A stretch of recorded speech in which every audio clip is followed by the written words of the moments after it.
Hello everybody, Vader's Vault here, showing off our latest saber out of the vault. This one comes from one of our oldest customers in the build log. Many design changes along the way, and when it finally came time for his spot in the build log, he actually decided on something a little simpler, more rugged dueler. And he had sent us a picture of a Warhammer from the game World of Warcraft called Doomhammer. And we basically, the drawing had basically just cut off the hammer part and left with the handle. When I started putting it together and planning it out, it actually didn't look very balanced because the actual pommel of the hammer was the larger end, of course, to help balance the weight of a hammer. With a saber, it didn't really feel or look quite as balanced that way, so I actually swapped ends and the pommel became the emitter and vice versa. One of the most standout features of this, fairly Spartan but rugged saber is the brass studs that are inlaid in the top ring of the emitter head there.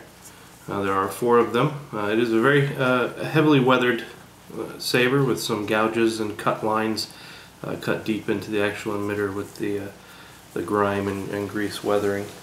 It does have a rugged leather wrap spiraling up the hilt and flush around all the extra features like the auxiliary switch at the back, the recharge port, and the main activation switch, which is a white anti-vandal. It's powered by a crystal focus version 5 for a very, very clear, crystal clear, ultra bassy sound. And it is igniting a Tri-Rebel cyan blue with red-orange flash on clash. It's a very bright, very vivid cyan blade. I was actually really happy with the shade of mixing the cyan and the blue Rebels. Made for a very nice throwback to the Bin 1's Lux 3 and Lux 5 cyans. Well, let's get it fired up so you guys can hear Doomhammer.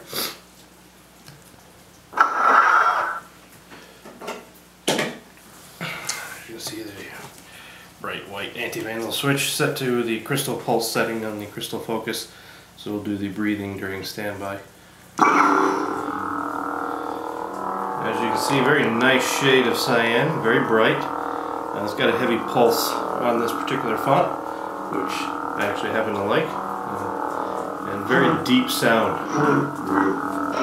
You can actually feel it in your hand. I don't know if it was the leather helping to insulate the hilt from vibrations, but there's a ton of bass in this hilt.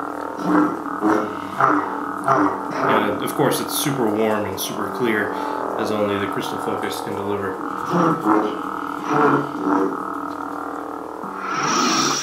And then the aux switch at the back. Episode 2, Black Star. Episode 4, Ancient Saber, Onyx Sword. Nova Star. Classic.